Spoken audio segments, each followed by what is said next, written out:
kejatuhan manusia ke dalam dosa.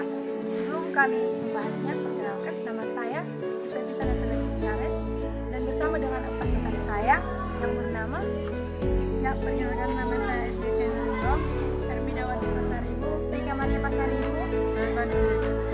Sekian dari perkenalan kami. Shalom sahabat Kristus, kembali lagi dengan saya Ipacita Natalia Gonzales. Kali ini kami dari kelompok 1 membahas tentang kejatuhan manusia ke dalam dosa. Tuhan membuat taman di suatu tempat di sebelah timur yang bernama Eden. Di situ Tuhan menempatkan manusia. Tuhan menumbuhkan berbagai jenis pohon di taman itu, kemudian mengalirinya dengan 4 cabang sungai, yaitu Tigris, Efrat, Pison, dan Gihon. Tuhan menempatkan pohon kehidupan dan pohon pengetahuan yang baik dan yang jahat di tengah taman itu. Tuhan berfirman, semua pohon yang ada di taman ini boleh kamu makan buahnya dengan bebas. Tetapi buah pengetahuan yang baik dan yang jahat janganlah kamu makan buahnya, sebab pada hari engkau memakannya pastilah engkau akan mati. Jadi Tuhan telah memperingatkan kepada manusia itu untuk tidak memakan buah itu, bahkan memandangnya sekalipun.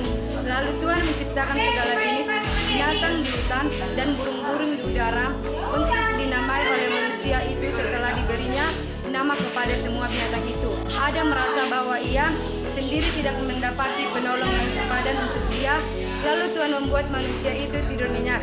Dan Tuhan mengambil salah satu rusuk dari manusia itu dan dibuatnyalah seorang perempuan dari rusuk itu. Ketika dibawanya perempuan itu kepada manusia itu, maka berkatalah ia, inilah tulang dari tulangku dan daging dari dagingku. Di taman itu terdapat satu binatang yang sangat licik, yaitu ular. Ular itu sering diibaratkan sebagai ular iblis. Ular mengambil dan berkata, pastilah semua buah yang ada di hutan ini boleh kamu makan.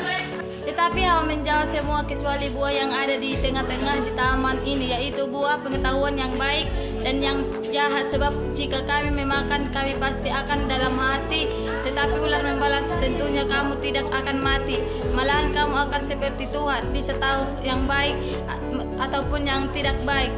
Kemudian Hawa memandangi pohon itu dan tertarik karena selain buah itu kelihatan enak, buah itu juga bisa memberi pengertian. Kemudian ia memakan dan memberi pula kepada suaminya, dan mereka pun makan buah itu bersama.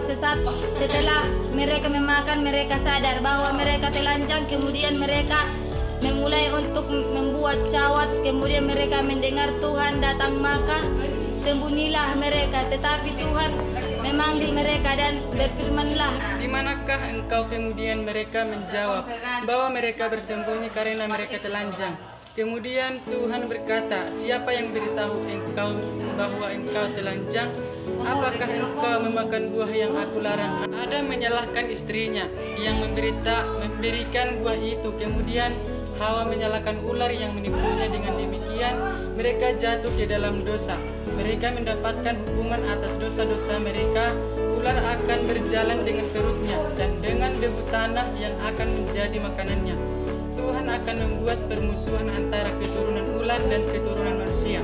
Perempuan akan susah payah saat melahirkan, sedangkan tanah yang akan diusahakan Adam akan menjadi sulit untuk menghasilkan. Demikianlah kisah Alkitab tentang Adam dan Hawa di Taman Eden. Sekian dari penjelasan kami tentang kejatuhan manusia ke dalam dosa. Jika ada penjelasan yang kurang jelas, harap dimaklumi. Shalom.